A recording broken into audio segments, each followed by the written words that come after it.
Excuse me, can I ask a question? Yes, sir. Yeah, why are you smiling? Do I look funny to you? No. No. I'm Arkad. What is your name?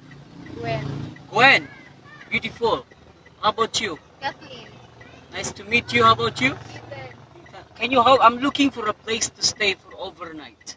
Overnight. Yeah.